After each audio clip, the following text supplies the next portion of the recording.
자, 일단 지난 시간에 우리가 배운 주요 내용을 간단하게 복습을 좀 하고 이 문제를 풀어보도록 할 거예요. 그리고 오늘은 운동량과 총력량인데 이걸 통과 물원까지를 걸쳐서 물리학 영역에서 제일 쉬우가 나오는 날입니다. 오늘이. 자, 일단 우리 지난 시간에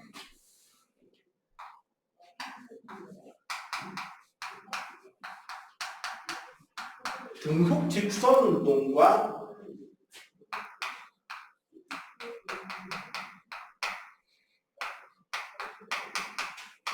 등가속도 직선 운동을 배우고 등가속도 직선 운동을 바탕으로 뭐를 배웠다? 자유낙하를 배웠단 말이지. 자, 등속 직선 운동은 우리가 소위 말하는 거속시의 개념을 배웠다라고 보면 돼요. 속력은 시간분의 거리, 거리는 속력 곱하기 시간이라고 그냥 간략하게 이해를 하면 되고, 기본적으로 우리 운동역학은 거리와 속력과 가속도까지를 봤을 때 거리의 기울기, 속력의 밑넓이가 이렇게 관계가 됐잖아, 그렇지? 그래서 VT 등속 직선 운동이니까 속력 그래프에서 어떻게 나온다? X 시간축에 나란하게 그래프가 나올 거고, 이렇게 나란하게 나오게 했을 때 요 넓이가 뭐가 됐다? 거리가 됐죠. 그지? 그래서 거리 시간 그래프를 그리면 이 그래프에서 볼 때 결국 거리라는 것은 시간의 정비례잖아요. 그렇기 때문에 거리와 시간 그래프는 기울기가 일정한 그래프가 되고, 요 그래프에서는 이 기울기가 뭐다? 속력의 개념이었다. 요 내용을 배웠단 말이야, 그죠? 등가속도 직선에서는 결국 가속도는 시간당 속도 변화를 기본으로 이야기를 했잖아. 그래서 얘네들은 이 식을 바탕으로 V는 V0 플러스 AT, S는 V0T 플러스 2분의 1 AT제곱, EAS는 V제곱 빼기 V0 제곱이라는 식을 유도했죠. 그리고 이거를 내면서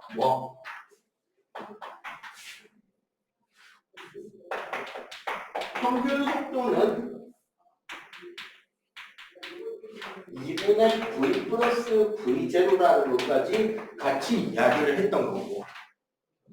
그죠? 자, 등가속도 직선 그래프는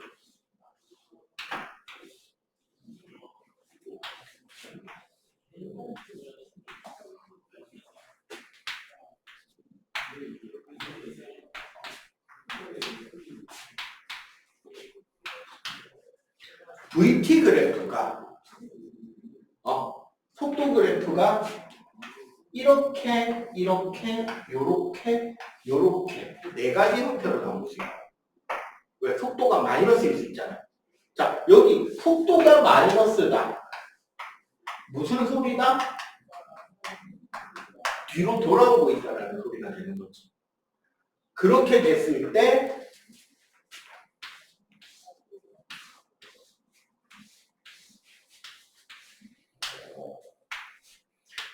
위치, 시간에 따른 위치 그래프들은, 자, S 그래프는 뭐다? T에 대한 2차식이니까 얘는 0보다 크고 0보다 작고 0보다 크고 0보다 작고 여기 밑에 작은.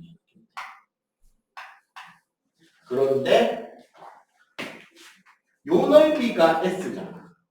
이 넓이가 S죠. 요 둘은 0보다 컸잖아. 여기는 S인데 0보다 작죠. 이 넓이가 S인데 요보다 작단 말이지. 그래서 이런 그래프들, 등가속도 그래프들이 거리 시간으로, 위치 시간으로 나올 때는 올라가고 올라가고 내려오고 내려오는 형태가 된다. 그래서 가속도 쪽에서도 어떻게 여전히 기울기고 윗넓이다. 그래서 우리는 시간을 바탕으로 볼 때 속력의 그래프를 판단하는 것이 거리나 가속도까지 판단하는데 매우 중요하다가 됐죠. 그리고 결국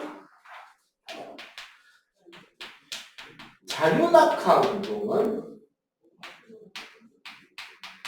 등가속도 직선에서 처음 속력은 0이고 가속도는 중력 가속도가 아래로 작용하는 운동이었고, 그래서 이런 형태로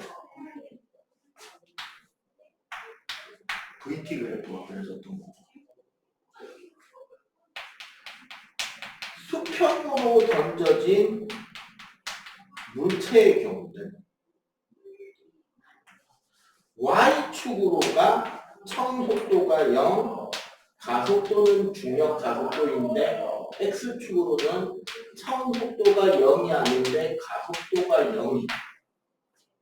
그래서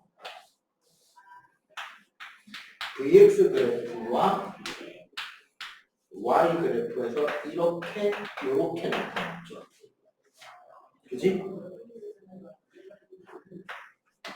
여기서 중요한 거 제일 많이 나오는 거 H 높이로 떨어뜨린다고 할 때 그때 속력은 루트 2GH, 그때 시간은 루트 G분의 2H가 되는 거고,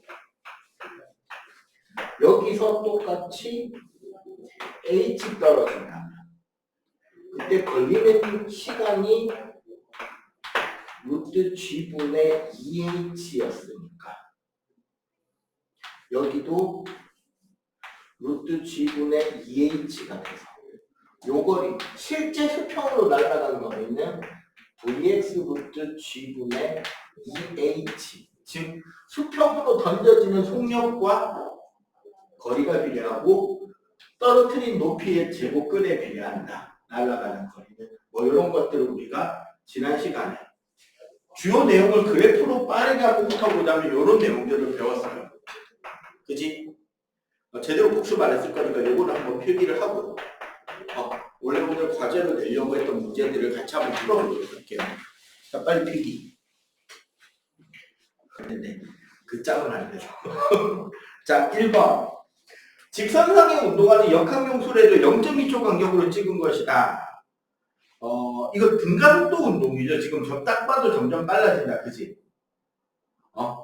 요런 문장. 그리고 운동 방향으로 해서 점점 빨라지니까 기억은 틀릴 거고요. 자, 니은의 1초 동안의 속도 변화량의 크기를 밑줄을 끄면 저거 뭐 물어보는 문제야? 가속도가 얼마냐를 묻는 거고, 얘는 지금 점점 빨라지기 때문에 힘의 방향과 운동 방향은 같습니다. 일단 디귿은 맞죠? 그럼 니은을 구해야 되는 거잖아. 역학적으로는. 수능에서는 이 지금 1번 같은 문제 니은을 구하는 것을 뭐라고 하냐면 사다리 문제라고 해요. 봐봐. 시간 간격이 0.2초 간격이잖아요. 그러면 0.2, 0.4, 0.6, 0.8에 처음에 여기서 여기까지 10cm, 20cm, 30cm, 40cm를 한 거잖아. 근데 시간 간격이 얼마죠? 지금 델타 t가 0.2초란 말이야. 0.2초, 0.2초, 0.2초, 0.2초 하면 0.5, 1, 1.5, 2가 나옵니다. 그죠? 이게 뭐다? 단위 미터 퍼 세컨드, 즉 속력이에요. 뭐 여기서 여기까지, 여기까지, 여기까지, 여기까지의 평균 속력이 되는 거죠. 그 평균 속력의 변화라는 거죠. 0.5잖아. 얼마마다? 0.2초마다. 그러면 결국 얼마가 된다? A는 2.5m per 세컨드 제곱이 되는 거죠. 이게 뭐다? 우리가 1번 물체 운동에서 말하는 가속도의 크기, 즉 1초 동안의 속도 변화량의 크기가 됩니다. 그래서 니은이 맞죠? 그래서 1번 답은 기읍과 니은이 되겠습니다. 이런 문제를 사다리 문제라고 해요. 자, 2번.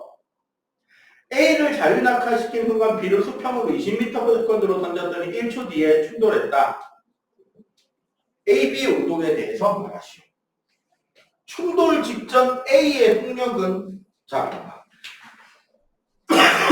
지금 A는 T = 0에서 떨어져서 T = 1에서 여기까지 떨어진 거잖아.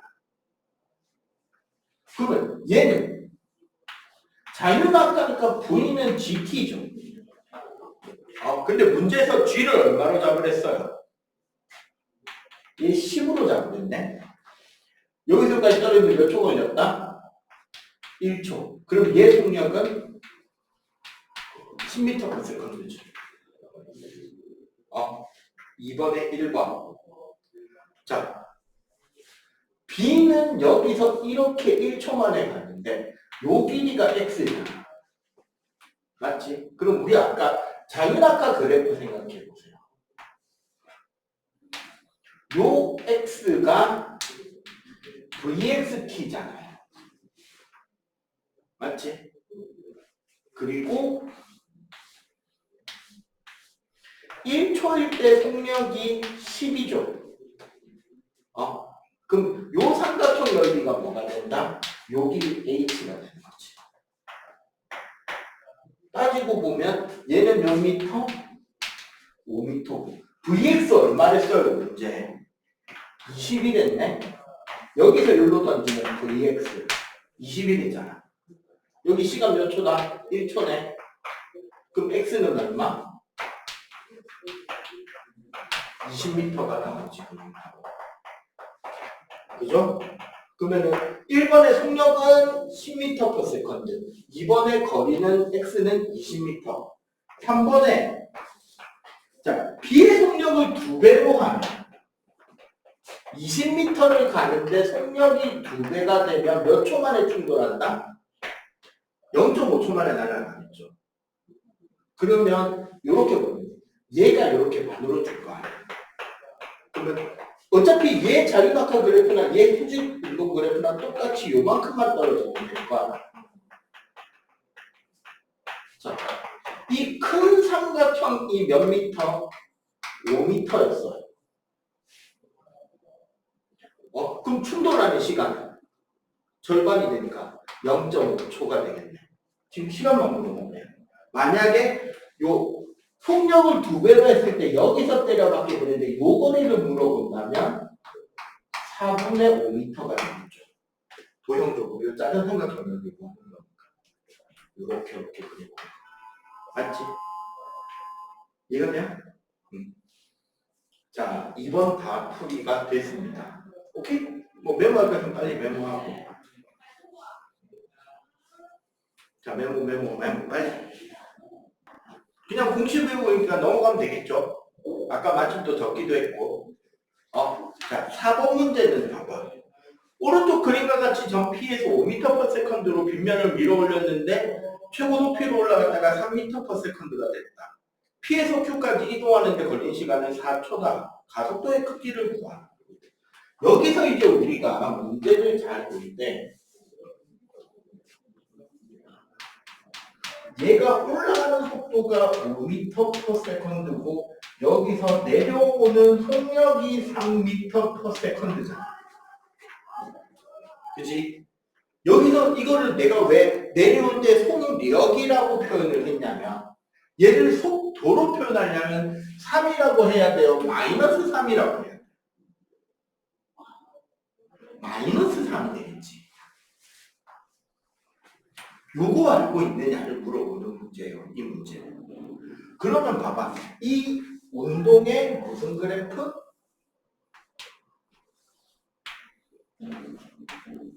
속도에 대한 시간 그래프를 그리면 처음에 출발할 때 속도가 얼마? 5였죠. 그리고 기울기가 같기 때문에 얘는 기울기가 같기 때문에 가속도가 일정하단 말이야. 속도가 일정하게 줄어들어서 4초일 때 마이너스 3의 속도를 가지고 있는 거야. 그럼 여기서 문제에서 구하고 있는 건 뭐다? 가속도의 크기를 물어야지. 그러니까 여기 요 가속도의 크기라 쓰니까 절대값까지 포함해서 얼마인지 물어보는 거잖아, 그냥. 이해가 되죠? 그러면 얘는 간단하지. 델타 t분의 델타 v니까 시간 몇 초? 4분의 속도 변화라는 여기서 여기까지잖아. 마이너스 8이니까 원래 마이너스 2m per 세컨드 제곱인데 절대값 쳤으니까 얼마? 2m per 세컨드 제곱이 답이 되겠죠. 절대값이니까 마이너스 붙이면 오히려 틀리다. 크기라고 했기 때문에 잘 봐야 돼요. 자, 5번 문제. 얘도 똑같아요. 그래프 그리는 문제예요. 내가 그래프 그리는 거 좋아하거든. 아니, 그래프 그리면 그냥 공식 안 내고 풀리니까 저 지금 이거 하는데 내가 공식 쓴 거 있어? 가속도 기본 공식 없잖아. 5번 문제도 똑같아요. 봐봐. 문제를 잘 보면 정지해 있던 자동차가 등가속도 직선 운동을 해서 5초일 때 속력이 20이 됐다 그러지. 봐봐. 정지해 있던 자동차가 등가속도 운동을 해서 등가속도 운동 시켰다 그죠? 시간이 몇 초일 때? 5초일 때 가속도 속도가 얼마? 20이 나갔지. 얘 요거 기울기 얼마예요? 4조. 그러면 시간이 1초일 때 속력은 얼마일까? 4가 되겠지. 이 문제에서 요구하는 L은 여기가 되겠죠. 요 사다리꼴 넓이가 L인 거야. 사다리꼴 넓이 어떻게든 구하면 되잖아. 내가 만약에 빨리 구하려면 난 어떤 식으로 구하느냐.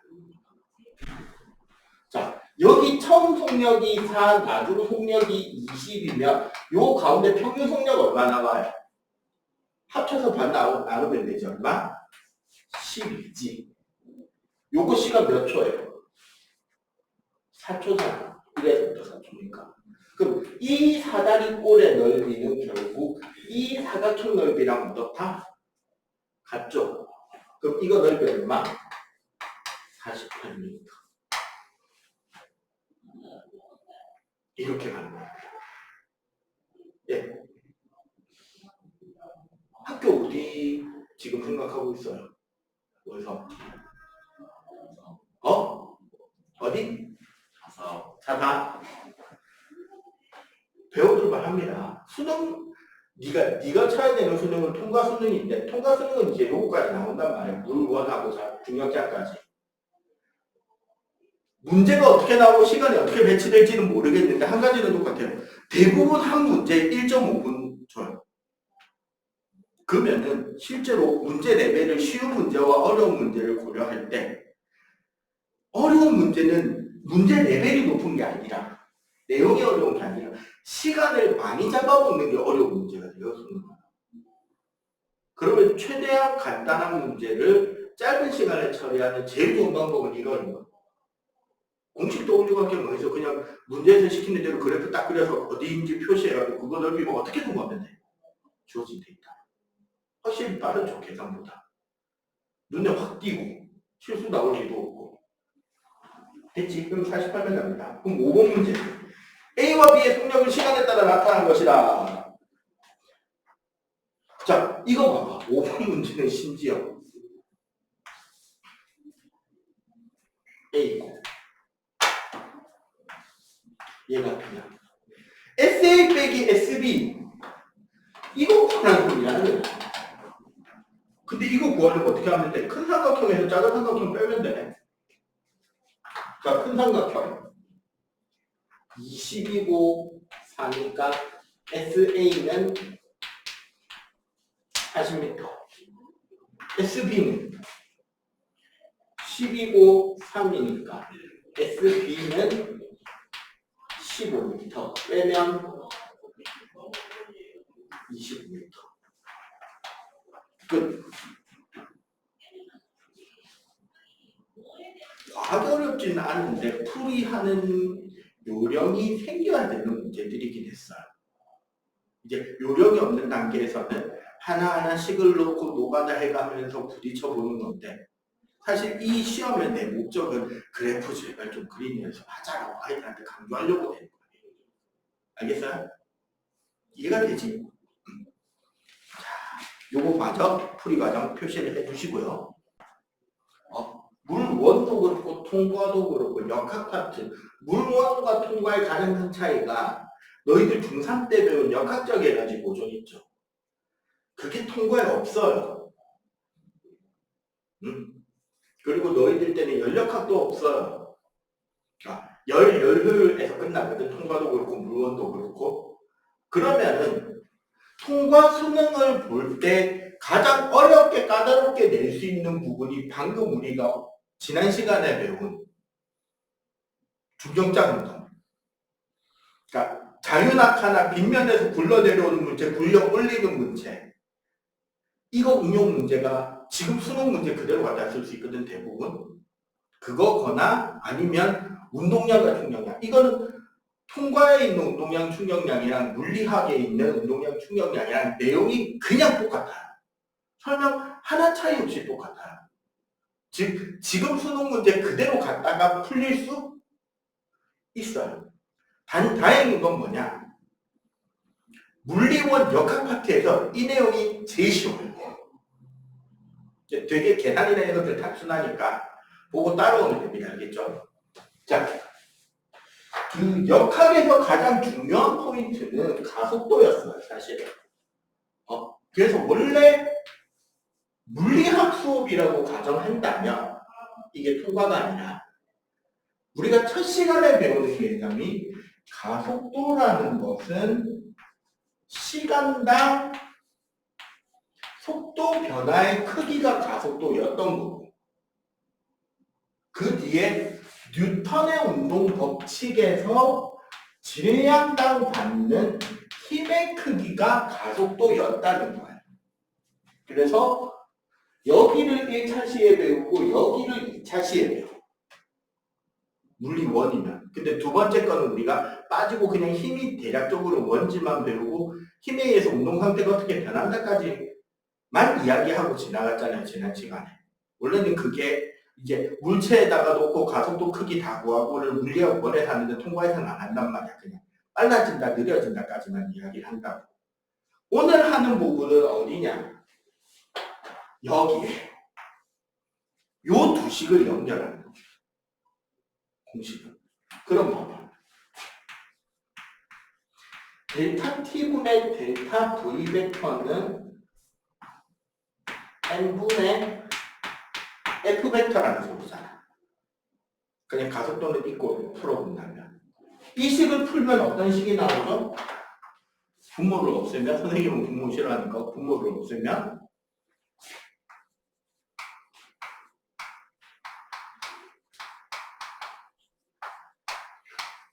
사실 오늘 배울 내용의 다가 이거예요. m 델타 v와 f 델타 t가 같다. 자, 이제 요 개념을 기본 베이스에 깔아놓고 하나씩 배워볼게요. 첫 번째,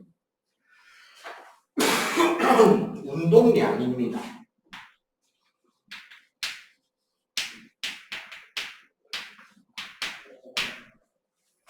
운동량의 정의는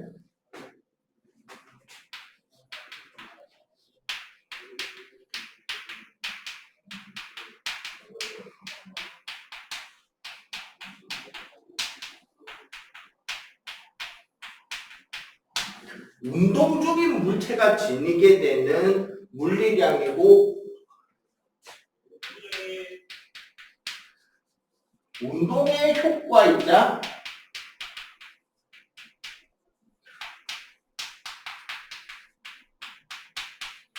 운동 관성의 크기다라고 생각하면 돼요.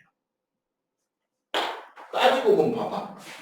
운동이라 그랬으니까 V 벡터인 거고 물체라 그랬으니까 여기에 질량 개념이 들어있는 거야. 그래서 공식은 뭐가 된다? M 곱하기 그냥 V 벡터야. 질량의 속도는 어느 게 답니다. 왜 이 단위가 필요하게 됐냐면요. 자, 물체의 운동의 효과를 속도만으로 설명할 수는 없어요. 어느 정도로 속도만으로 설명할 수 없냐면 지금 봐봐. 이 교실 안에 공기 입자들이 많잖아. 얘가 지금 엄청나게 빠른 속도로 운동 중이란 말이야. 그리고 그 운동을 하면서 우리 꼴다구에도 막 와서 부딪히고 있단 말이야, 지금. 느끼지? 우리는 기압이라는 개념으로 느낄 수 없지만 받고 있긴 하잖아요. 공기 입자의 충돌이 일기압을 만드는 거니까. 근데 느껴져 안 느껴져? 안 느껴지잖아. 그럼 공기 입자의 움직임이 느려서 그럴까? 아니요. 졸라 빨라요. 근데 왜 못 느끼냐? 되게 단순합니다. 공기 입자 하나하나의 질량이 어떻다? 너무 작은 거지. 그러니까 와서 부딪혀봤자 특별히 효과가 나타나지 않는 거죠. 그렇다면 우리가 중학교 때 배운 개념, 운동에너지라는 개념도 있잖아요. 운동에너지라는 개념으로 에너지와 일의 개념으로 물체의 운동을 다 설명을 하려면 문제가 생깁니다. 중학교 3학년 2학기 지금 시험 쳤건 아니면 시험 친 뒤에 배우고 있을 내용인데 에너지가 전환되는 과정에서 마찰, 충돌, 저항 등으로 인해서 열에너지가 발생하고 그것만큼 역학적 에너지는 감소하잖아요.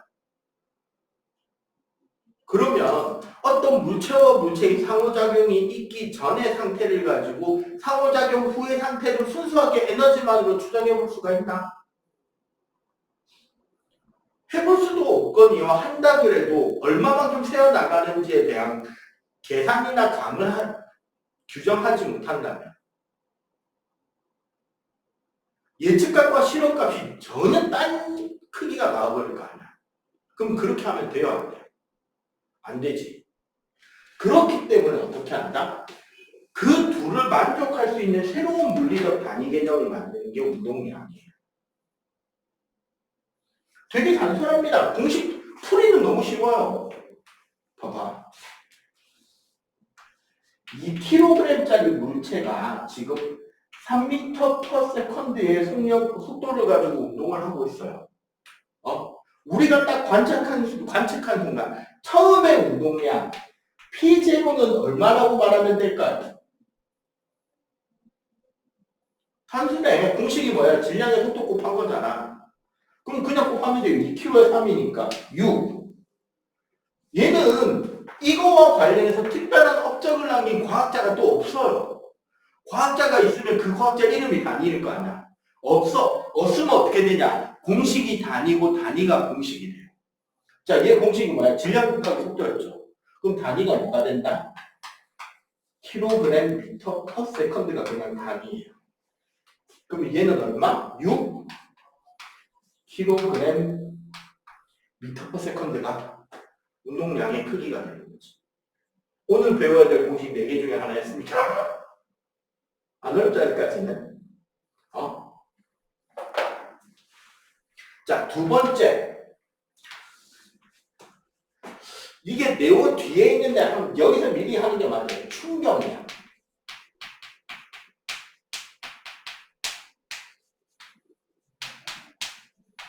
임팩트라는 뜻에서 충격량은 I 벡터를 씁니다. 정의는 뭐냐? 물체가 받은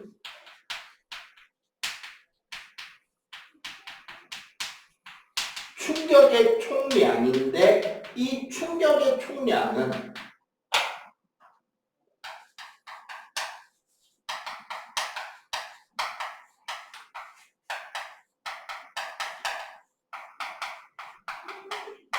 운동 상태가 얼마나 많이 변했느냐로 설정됩니다. 운동 상태의 변화량이에요. 그래서 어떻게? I는 물체에 가해진 힘과 그 힘이 가해진 시간의 곱으로 만들어지죠. F 델타 T가 되는 거예요. 힘의 시간을 곱한 게 어떻게 운동 상태의 변화가 되느냐? 이건 공식 유도를 해보는데. 잠깐만 좀 앉을게. 나중에 알려줘. 하루 종일 수업해야 돼. 자, I는 F 델타 T잖아. 우리 저 앞에 있는 거 봐봐. A는 N분의 F니까 F는 뭐가 되죠? MA지. MA 델타 T가 되고 A 델타 T는 뭐가 되죠? M 델타 V가 되지? 자, 델타 V는 V-V0가 될 거 아니야. 그러면 분배 법칙 한번 자 올라갈게요.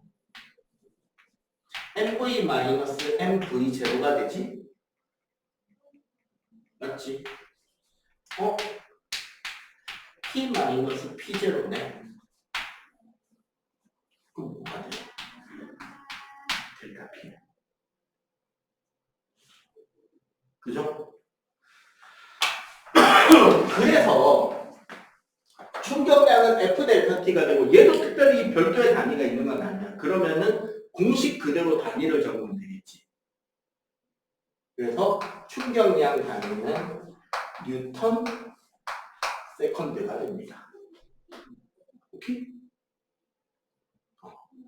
그리고 오늘 우리가 배워야 되는 첫 번째 거와 두 번째 거 그리고 요 공식을 되게 중요시 여겨야 되는데 실제로 여기다가 한번 힘을 가해 봅시다. 여기에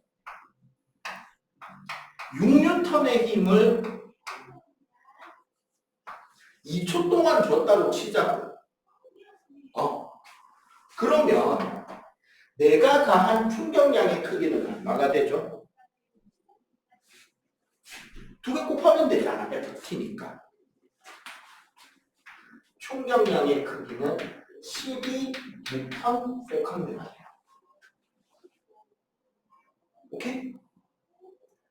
자, 여기서 우리는 그러면 2초 뒤에 이 물체는 어떤 운동을 할 거냐에 대한 공부를 해야 된단 말이야. 마저 그걸 추론해 보기 전에 필기부터 합시다.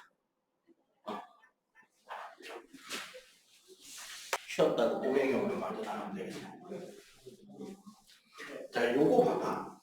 이 상황을 우리가 지난 시간에 배운 내용까지만으로 문제를 만약에 해결을 해야 된다면 어떤 해결이 나오느냐? 이렇게 돼야 돼요, 단계가.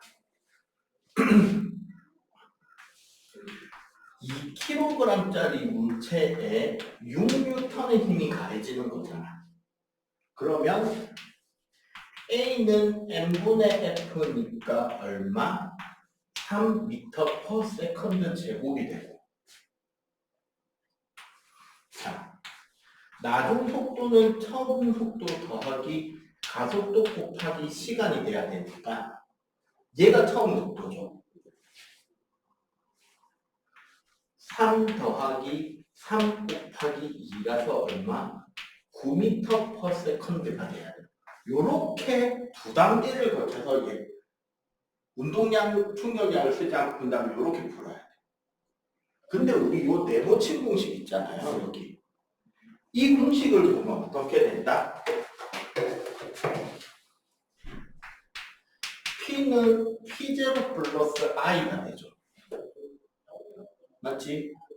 그러면 P0가 얼마? 6, 충격량이 얼마? 12, 즉 얼마?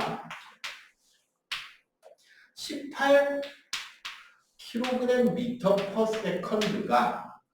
나중 운동량 2 곱하기 V가 되는 거야. 그럼 이렇게 보면 바로 V는 9m/s라고 바로 구해지죠. 이렇게 구해도 되고 이렇게 구해도 돼. 근데 이렇게 구하면 실제로 물체가 하나가 아니라 두 개, 세 개, 여러 개가 물체가 움직이는 과정에서 어떻게 된다? 운동에 대한 추정을 되게 간단하고 쉽게 볼 수 있게 된다는 거죠. 이 부분을 설명하는 게 운동량 보존 법칙이고, 그거는 잠깐 쉬는 시간 가졌다가 그렇게 해서 이어가도록 할게요. 이거 좀 하고 갈게요. 자, 운동량이라는 것은 질량의 속도로 곱한 거고, 단위는 kg/m/s.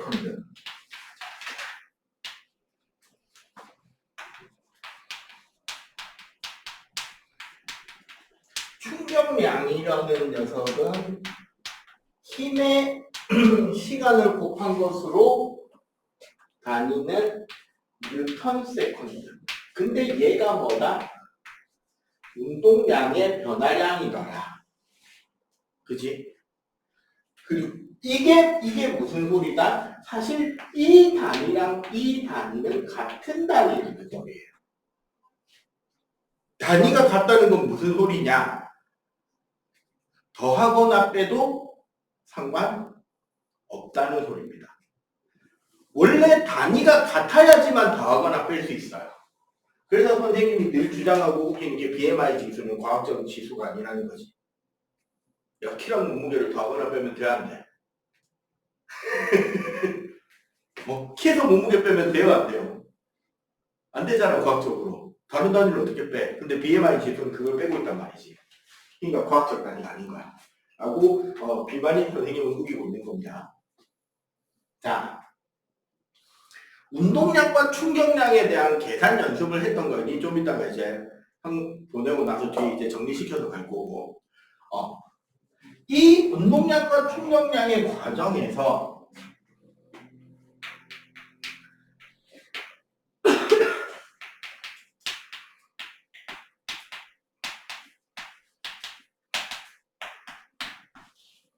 가장 핵심이 되는, 오늘 수업에 이제 가장 핵심이 되는 포인트가 여기입니다. 운동량 보존 법칙이라는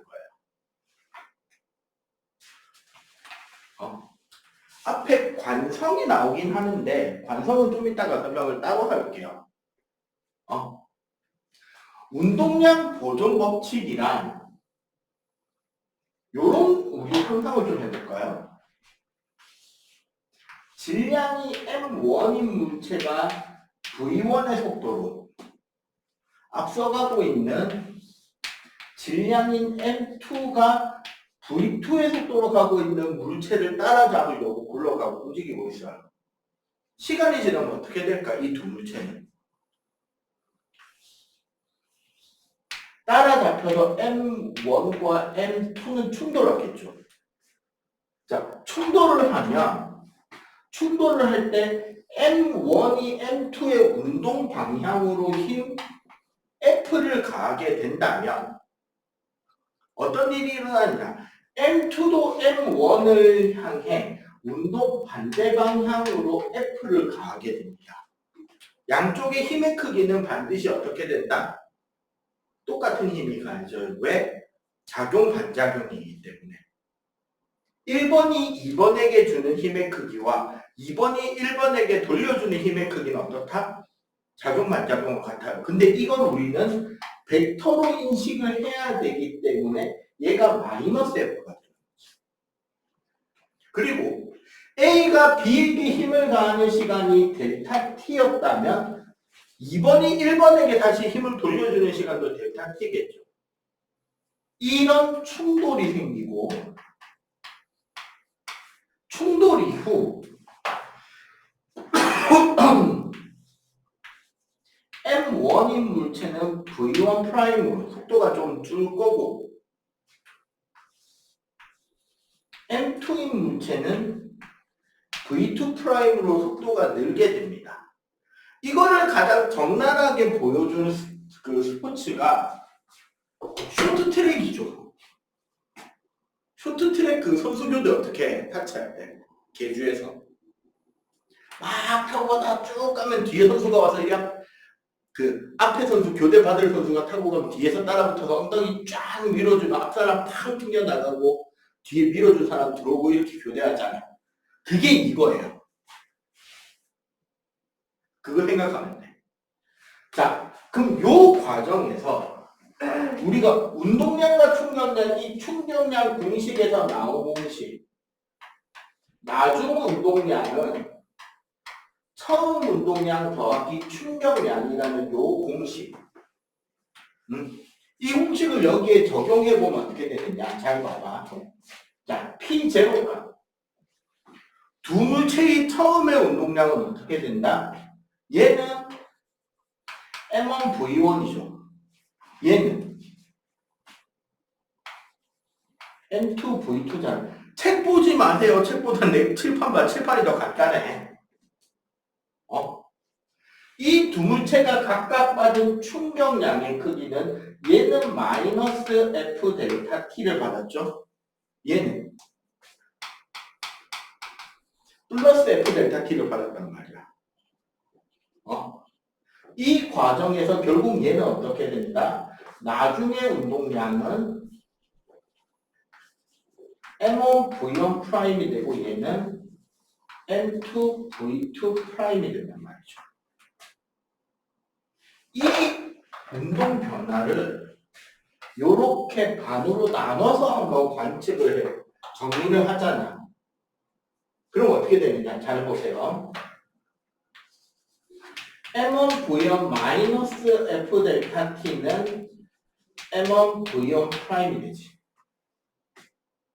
이거 지금 뭐죠? P0 플러스 I는 P라는 공식을 쓰고 있는 거지. M2 V2 플러스 F 델타 T는 M2 V2 프라임이 되잖아. 맞죠? 자, 이 두 식을 변끼리 더해버리면 어떤 결론이 나온다? 앞쪽에는 어떻게 돼요? 요거 날라갈 거 아니야. 그 앞쪽에는 남은 게 M1 V1 플러스 M2 V2는 뒤쪽에는 남은 게 뭐가 되죠? M1 V1 프라임 더하기 M2 V2 프라임이 되잖아. 맞지? 자, 정리하자면 얘는 뜻이 뭐가 되죠? M1 V1 더하기 M2 V2? 충돌 전 운동량의 합계죠. 얘는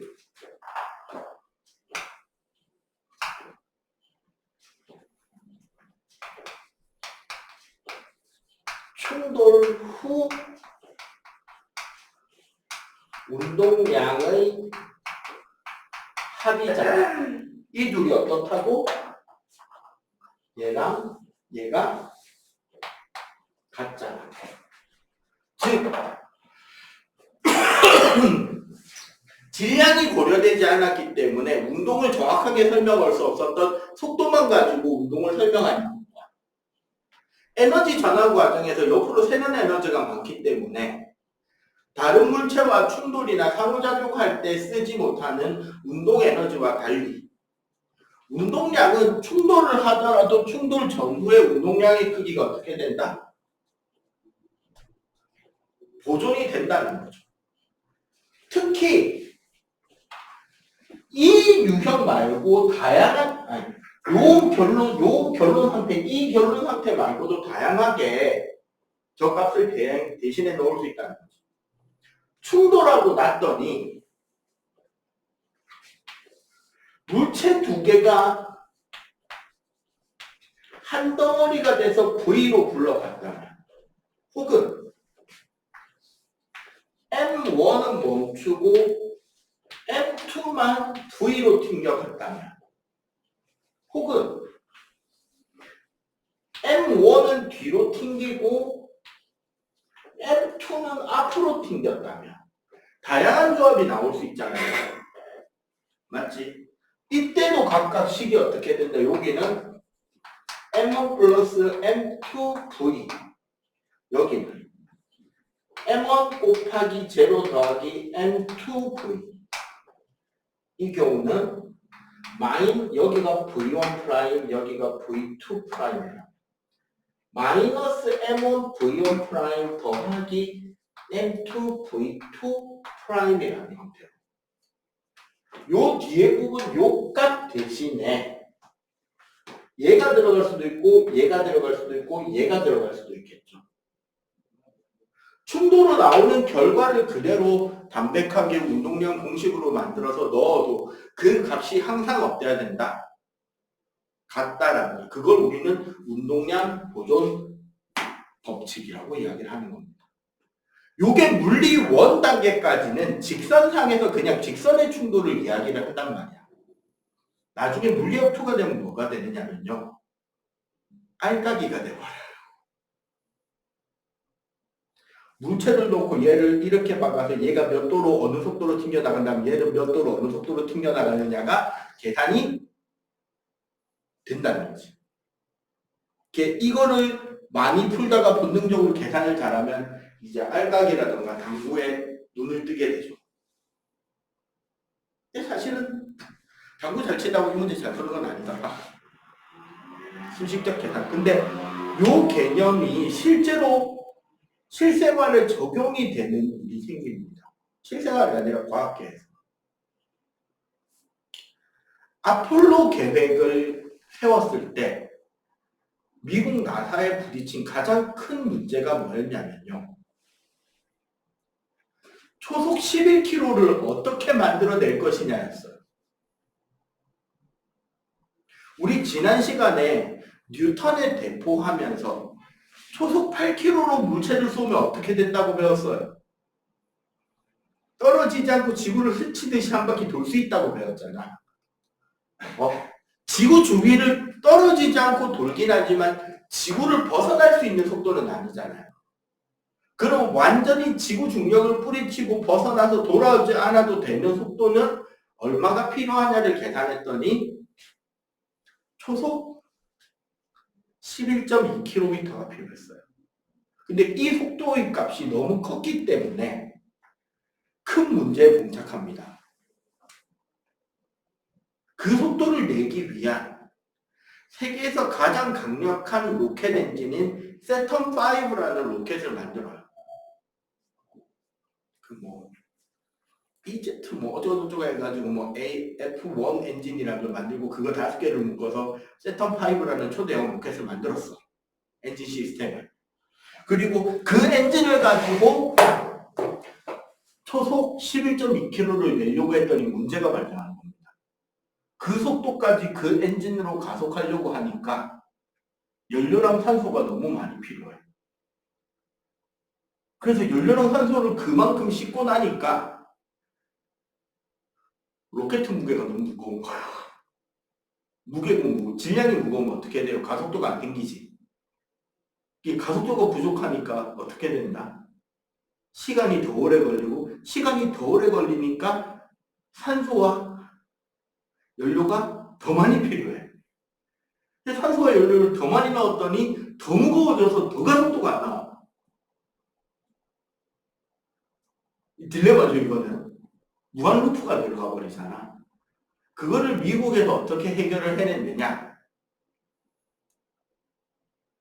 독일 로켓 과학자들이 2차 대전 때 개발한 그 결점병기 V2 로켓에 사용됐던 다단계 로켓 기술을 적용합니다. 다단계 로켓이 뭐냐면 지금도 이제 쓰고 있어요 사실은. 로켓이 출발을 해. 첫 번째 로켓 엔진을 다 쓰면 얘 연료통까지 합쳐서 얘를 버리는 거야. 쭉 이렇게 날아가다가. 그럼 이 덩어리 운동량을 가지고 얘를 버리면 질량이 줄었잖아. 얘를 버리는 것만으로도 얘는 어떻게 된다? 가속이 돼요. 그렇게 해서 가속된 상태에서 다시 2차 로켓을 터뜨리는 거야. 그럼 또 빨라지겠지? 그리고 또 2차 로켓 또 뭐 한다? 버리는 거야. 이렇게 필요 없는 부분을 버려가면서 그 지구를 탈출할 수 있는 그 속도에 도달하게 됩니다. 요거 관련해서 그 계산이나 이런 것들이 나오는 영화도 있었죠. 그 나사의 여직원 3명이 맨 처음에는 여자인데다가 심지어 유색인종이라서 되게 찬밥대우 갔다가 그거 문제 해결해 나가는 그 영화 있거든요. 그런 것도 있었고 또 실제 정말 웃긴 이야기 하나는 이런 아폴로 계획에서 유일한 큰 사고가 터질 뻔한 적이 있어요. 아폴로 13을 하고 지구에서 달을 향해서 날아가던 중에 연료가 되는 게 말이 안 돼요. 기계실에. 그러면 달까지 갔다가 살아 돌아올 수 있는 연료가 안 나오는 거야. 그래서 급하게 사령실을 버리고 달 착륙선으로 조종사들이 넘어간 뒤에 달 착륙선 로켓에 있는 연료와 부스터를 이용해서 달에 착륙하지 않고 달을 돌아서 다시 지구를 향해 돌아오게 하는 그 자세 제어 및 그 로켓 분산 타이밍들을 다 계산해서 프로그래밍해서 계산원들이 살아서 지구까지 돌아와요. 죽은 위기를 이겨내고. 이때 이 모든 계산을 완성했던 과학자는 만삭의 임산부였습니다. 그러니까 아기가 태어나기 얼마 전에 과학자였다. 천재 수학자이기도 했고 물리학자이기도 했고. 그럼 봐봐. 그 아이는 태어나기도 전에 엄마와 함께 엄청난 수학 계산을 이뤄낸 과학계의 정말 큰 인재가 될 것을 기대하고 태어날 거 아니야. 그렇게 태어난 사람은 지금 전 세계적으로 되게 유명한 사람이 되어 있습니다. 그 잭 블랙이라고 그 무한도전에도 나왔던 사람입니다. 미국 코미디 배우입니다. 그 제일 유명한 영상이 그 미국의 토크쇼 중에 진짜 유명한 토크쇼가 있어요. 얼마나 유명한 토크쇼냐면 그 캐데헌 골든 라이브 무대 처음 했던 토크쇼. 그 토크쇼에 나와서 뭘 해내, 뻔뻔하게 뭐까지 해내냐면 미국 애들 장난감 중에 색어폰이라는 장난감이 있어요. 그 색소폰 모양의 장난감 건전지 들어가고 버튼 누르면 소리가 나. 그거 들고 밴드랑 라이브 연주까지 해내는 연기력이 있습니다. 그 유명한 영상이 있어요. 잠깐 찾아보면 웃길 겁니다. 그 무한도전 와서 정준하랑 빨리 먹기 대결하는데 이제 개그맨이라는 게 타고난 개그맨이라는 게 보여. 정준하가 너무 빨리 먹으니까 먹는 척하면서 바닥에 다 쏟아버리고 입에 면발 일부러 몇 개 남은 채로 머리에 그 그릇을 둘러 써버려. 국물 흘러내리고 있고. 그러고 자기가 먼저 다 먹었다고 우기는 거 막. 그런 연기까지. 그쪽 영화로는 천재는 맞긴 해요. 근데 이제 과학적 재능이 아닌 딴 쪽으로 천재가 발현이 된 그런 케이스도 있는데. 딴 이야기 그만하고 일단 요거 필기 좀 해보세요. 뭐 내용이나 이런 거 간단하게 풀 수 있는 건 또 풀어보게 할 거니까. 차근차근 개념을 쌓아가겠습니다. 충격력이라는 개념이 있어요.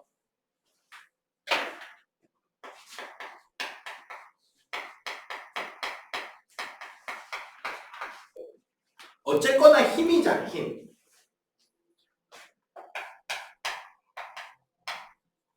충격력의 뜻은 요거 이제 주의해서 정확하게 잘 이해를 해야 돼요.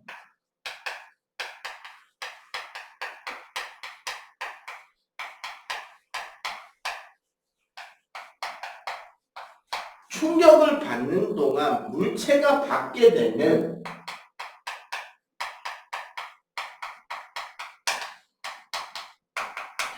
평균적인 힘의 크기를 말해요. 실제로 우리가 이거 봐봐. 충격량 I는 FT, I는 F 델타 T잖아, 정확하게는. 그러면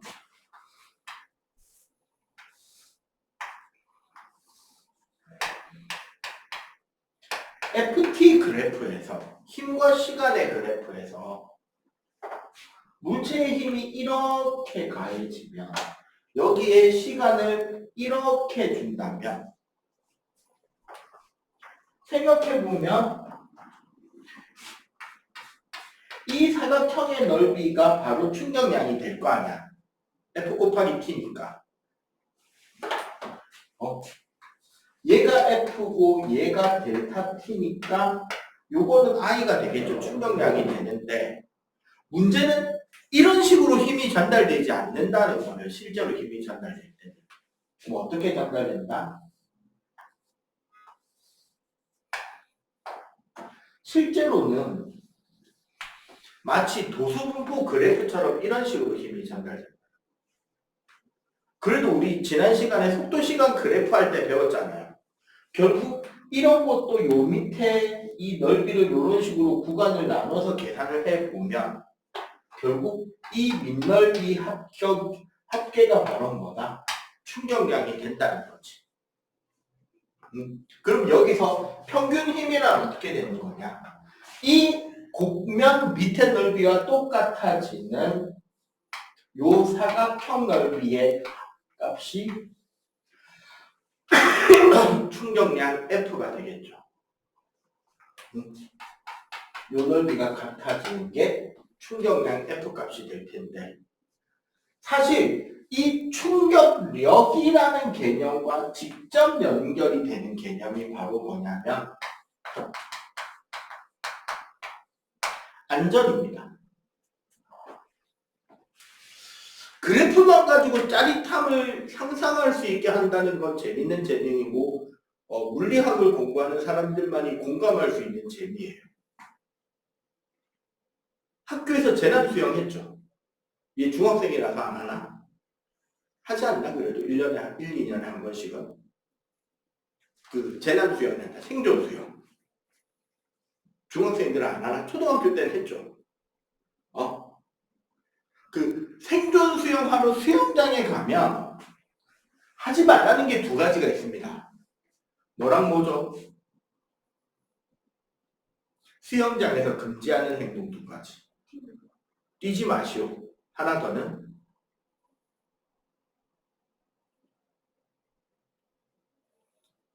두 번째 건 주권 안 지키기 때문에 여러분들이 까먹은 척 하게 됩니다. 머리가.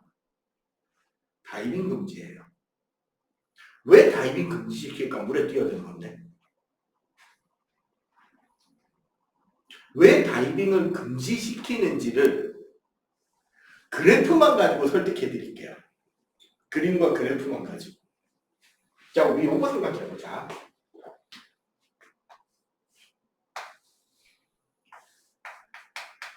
여기서 이렇게 뛰어들 거 아니야. 그럼 우리 역학적 에너지 보존 법칙에 따라서 그냥 똑같이 뛰어든다고 할 때, 요 바닥에 닿는 질량과 이 바닥에 닿는 순간의 속도는 일정하겠죠. 똑같이 뛰어든다면. 맞지? 그러면 얘는 일정한 P 값을 가지고 운동량을 가지고 물과 충돌을 시작하잖아. 우리가 물에 떠오르는 건 결국 뭐냐면 물과 부딪혀서 가라앉으면서 충격을 누적해서 내가 가진 운동량만큼의 충격을 받으면, 즉 운동량이 0이 되면 그때 나는 물에 더 이상 가라앉지 않고 일단 멈추고 그때부터 부력을 받아서 천천히 물 위로 떠오를 거 아니야. 그지? 맞죠? 이해가 되지? 여기서 받아야 되는 충격량의 크기는 내가 가지고 있는 운동량의 크기만큼이잖아. 근데 봐봐.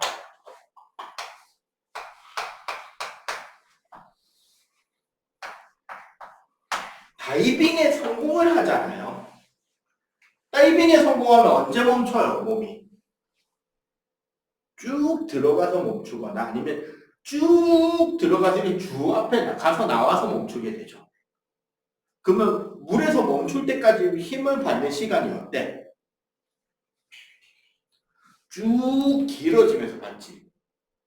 즉 다이빙을 성공했을 때의 힘 시간 그래프는 이렇게 나타납니다. 이게 성공이죠.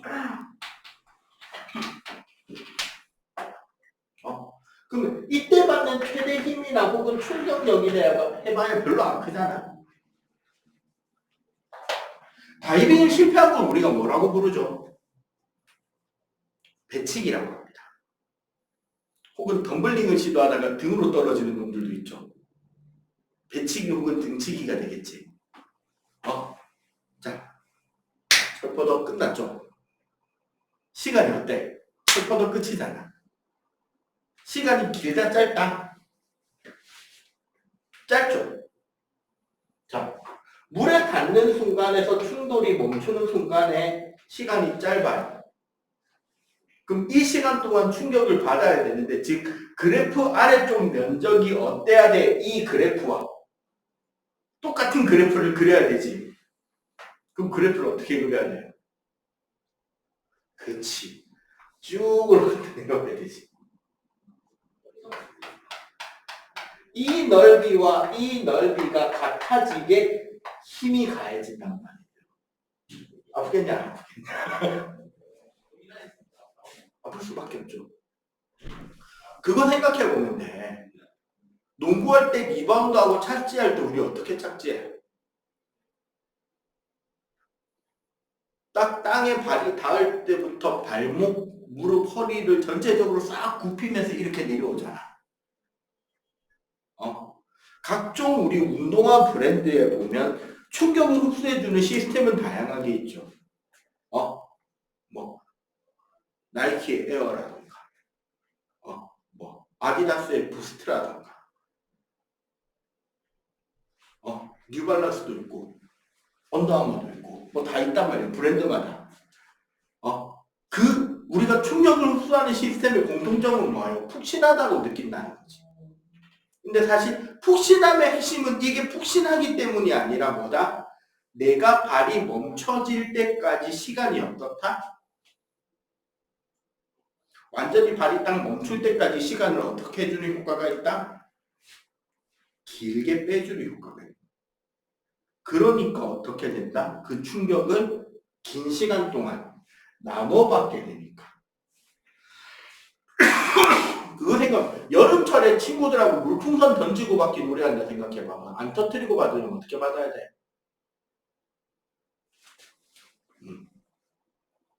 쭉, 마치 그 소림 축구의 그 막판에 여자 골키퍼가 공 받는 것처럼, 와, 맞죠? 빵 맞는 게 아니라 쭉 당기면서 받아야 되잖아. 선생님 야구 좋아하는데 나 이제 한 번씩 포수를 본단 말이에요.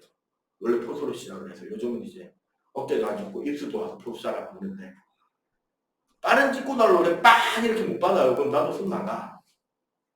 어떻게 받는다 포수들 공 받는 거 보면 특히 직구 받을 때 탁 당기면서 받아요.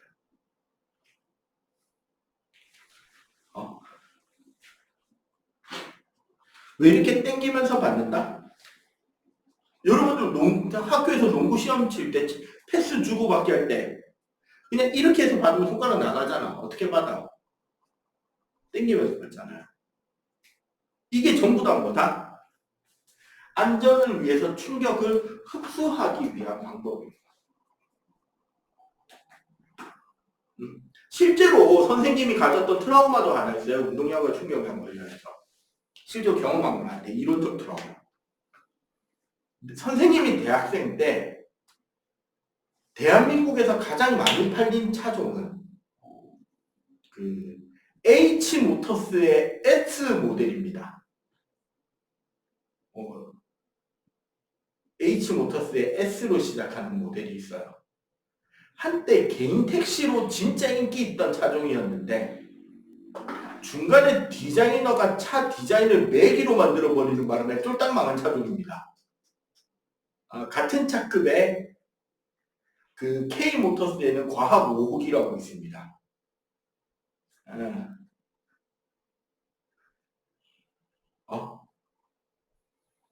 근데 어쨌거나 그 S라는 모델이 선생님 대학교 때 CF가 뭐였냐면요. 무려 현재 전 세계에서 가장 큰 자동차 회사.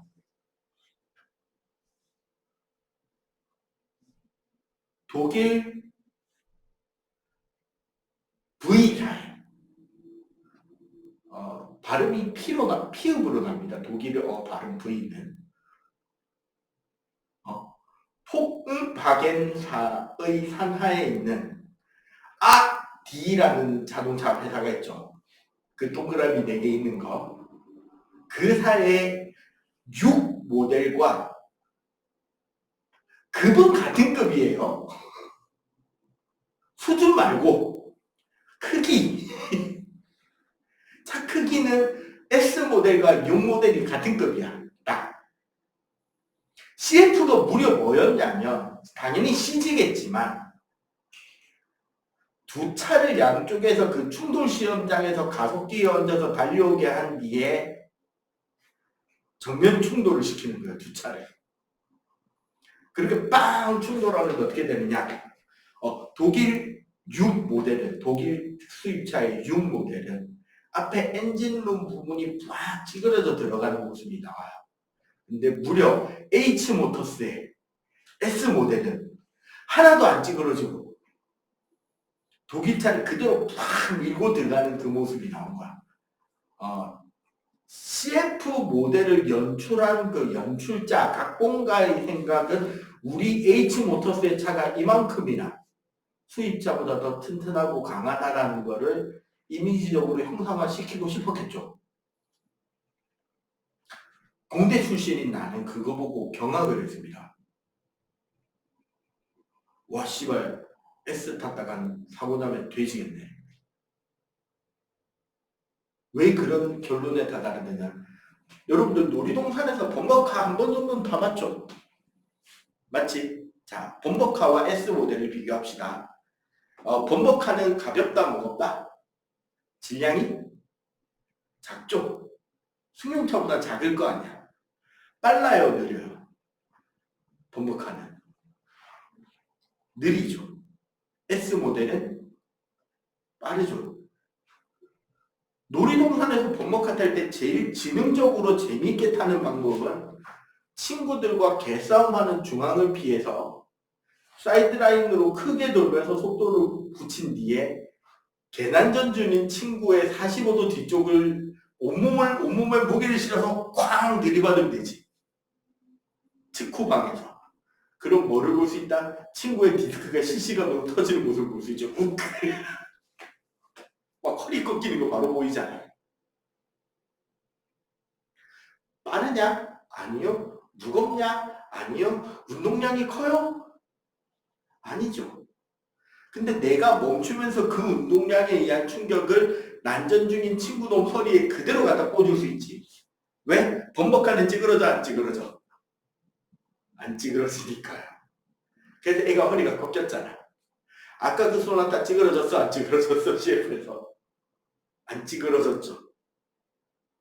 그거 타고 사고 나면 어떻게 되느냐?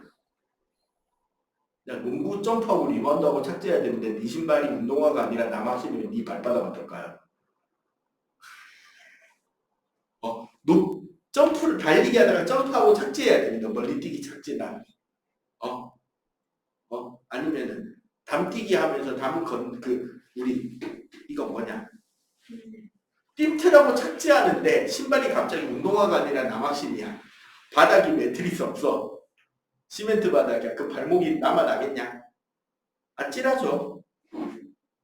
차가 안 찌그러져요. 근데 졸라 무겁고 졸라 빠르잖아.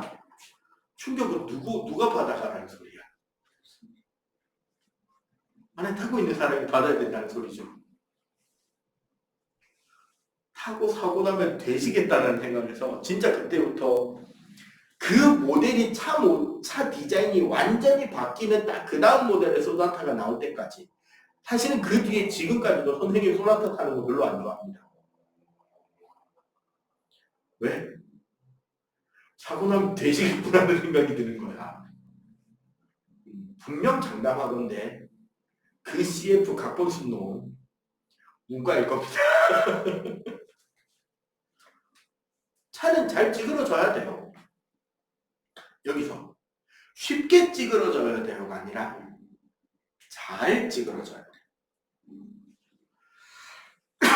어떻게? 사람이 타는 공간은 부서지지 않고 그 나머지 공간은 적당하게 부서질 수 있는 여유나 공간을 남겨놔야 사고가 나도 안에 타고 있는 승객도 안 다치고 앞에 타고 있는 만약에 사고를 받는 반대편도 덜 부서지겠죠. 이런 것들이 안전입니다. 즉 우리가 안전을 지키기 위해서는 과학적으로 설명하면 이게 되는 거지. P가 일정할 때 같은 말입니다. 필요한 충격량이 일정할 때 맞지? 어떻게 하면 델타 T를 증가시키면 충격력이 감소할 수 있다. 이러면 안전해진다라는 개념인 거죠. 자, 요거 필기 이제 하나 남았습니다. 그 다음 거 개념. 자, 요거 빨리 필기.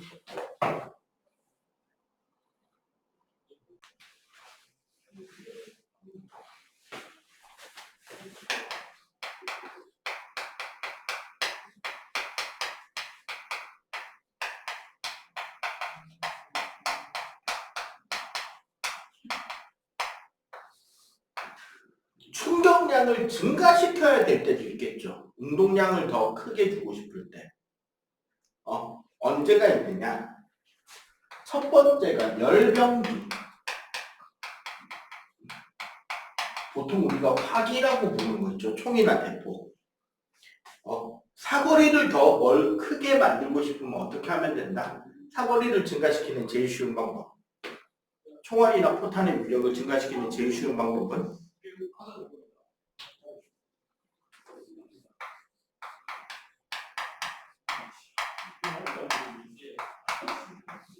장포신으로 만드는 거예요.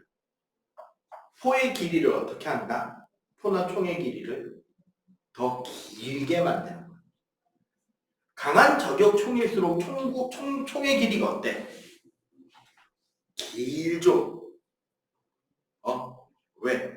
같은 총알을 같은 화약으로 터뜨려도 실제 화약의 힘이 총알의 힘을 전달할 수 있는 시간은 그 총알이 총열을 빠져나오는 순간까지 이 총열 속에서만 가속이 되는 거예요. 그러면 봐봐.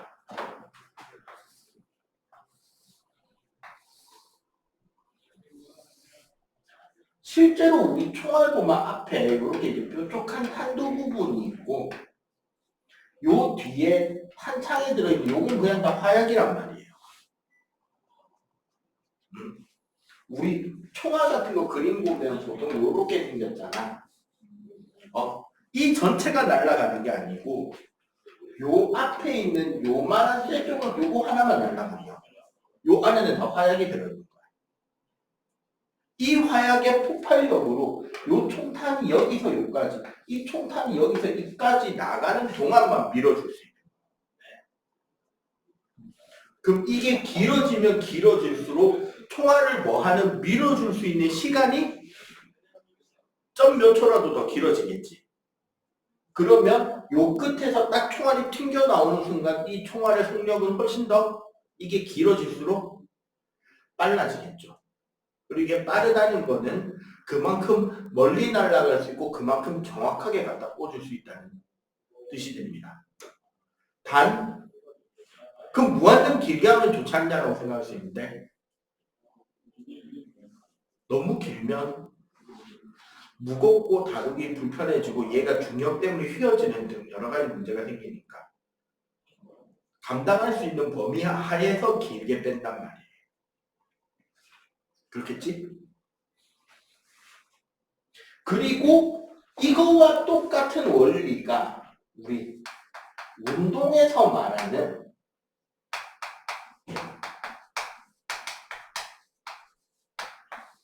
팔로스로우라는 개념입니다.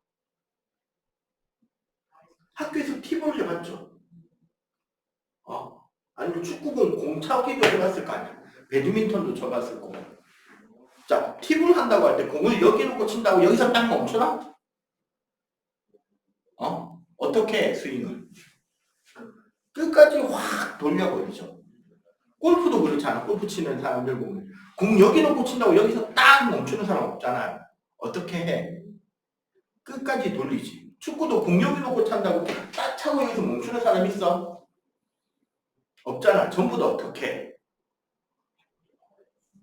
공에 힘을 주던 방향으로 그 운동을 멈추지 않고 끝까지 유지해서 넘겨주잖아요. 왜?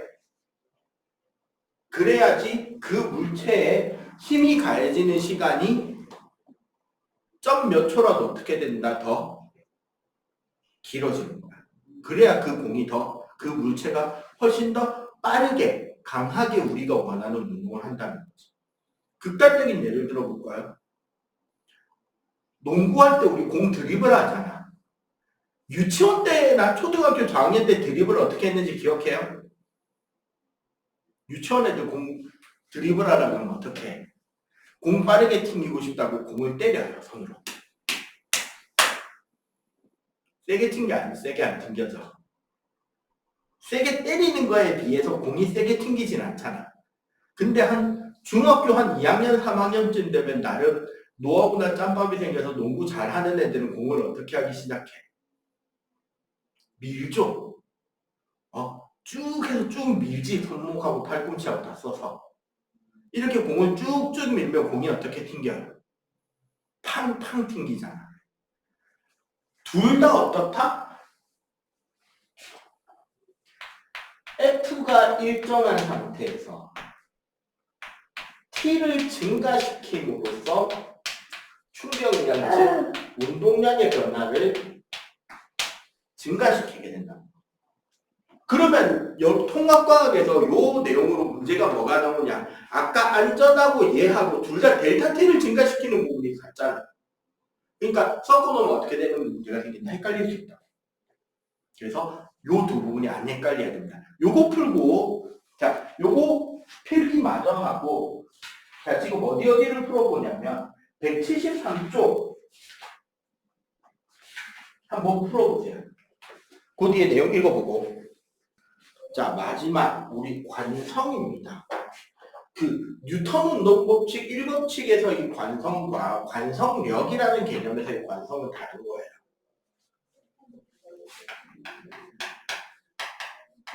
뉴턴 1법칙에서의 관성은 사실은 뭐냐면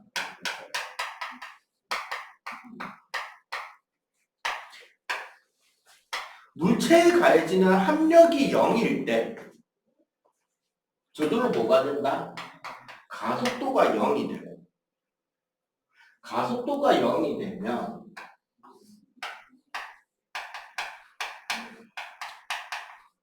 등속 직선 운동하거나 뭐를 하게 된다? 원래의 운동을 계속 유지해야 되죠. 이 성질이 관성이다가 뉴턴 1법칙에서의 관성이야. 근데 우리가 여기 안전 파트에서 말하는 관성은 사실 다른 개념이에요. 뭐냐면 어떤 버스가 앞쪽으로 점점 가속 운동 중일 때, 등속 운동 말고 가속 운동 중일 때는 이 안에 있는 버스 손잡이는 이렇게 뒤쪽을 향하죠. 맞지? 이 손잡이에 가해지는 힘을 생각해 보자는 거죠. 일단 밑으로 중력이 생길 거고 요 줄이 잡아당겨주는 장력이 있을 겁니다. 이 중력과 장력의 합으로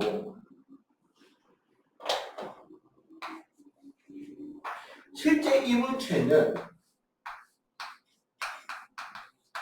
앞쪽 방향으로 R자임을 받게 돼요. 그리고 이 R자임으로 인해서 얘는 앞쪽 방향의 가속 운동을 하게 되는데, 요 가속도의 크기가 m분의 R자임이다. 얘의 질량 m이라고 할 때. 아무런 문제가 없죠. 여기까지 설명은. 맞지? 근데 이 설명은 우리가 버스 밖에서 보고 있는 사람이 보는 세계에서의 운동 법칙을 설명하는 거야. 큰 문제는 뭐냐면 이 버스 안에 있는 사람은 이 손잡이가 어떻게 돼 있는 걸로 보일까요? 멈춰 있는 걸로 보이겠지. 이렇게 뒤쪽으로 당겨진 채로. 그럼 얘가 보는 세상에서는 이 물체는 뒤쪽으로 어떠한 힘이 하나가 생겨야 된다. 뭐랑 크기가 같은 R자임과 크기. 그러면은 이 힘의 크기가 얼마가 생긴다? n-a가 생긴다. 얘가 관성력이에요. 이렇게 말하면 우리가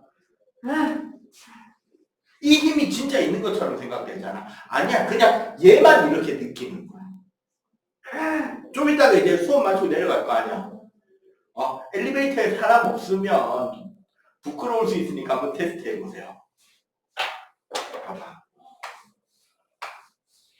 우리가 엘리베이터에 타고 있을 때 내가 내 다리가 느끼는 내 몸무게는 사실 뭐냐면 내 몸무게를 느끼는 게 아니라 내가 바닥을 누르고 있잖아요. 내 몸무게 때문에. 그래서 이 바닥이 나를 떠받쳐 올려주거든요. 얼마만큼? 내 몸무게만큼. 이게 내가 엘리베이터 타고 서 있을 때 내 다리가 받는 힘의 크기야. 근데 봐봐. 우리가 5층에서 아래쪽으로 출발하는 순간은 가속도가 밑으로 생기죠. 그럼 이때가 되면 내가 받는 힘은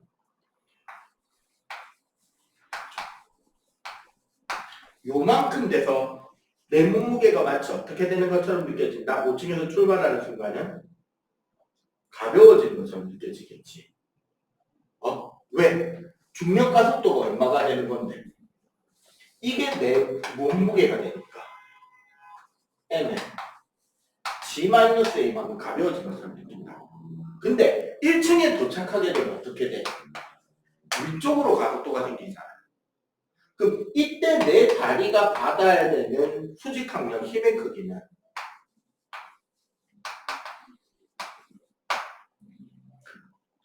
가속도가 위로 생겼으니까 관성은 밑으로 처박힐 거 아니야.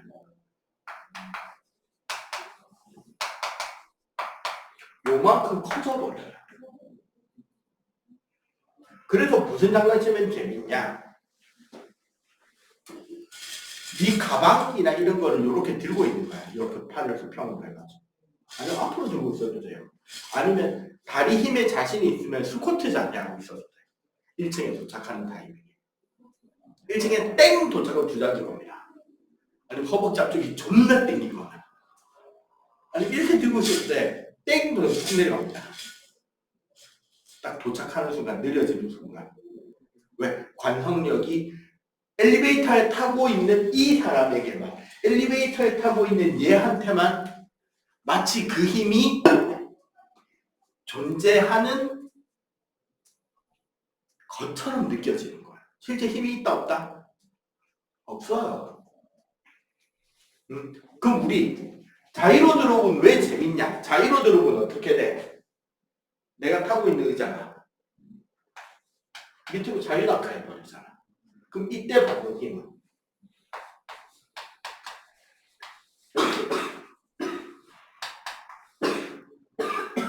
어떻게? 마치 무중력인 것처럼 느끼겠죠.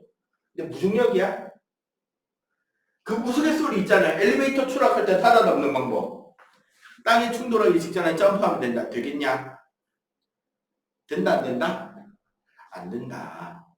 떨어지는 동안 자유낙하라고 그 무중력처럼 붕 뜹니다. 무중력이야? 사실 뭐다? 엘리베이터와 내가 그냥 같이 자유낙하 중인 거죠.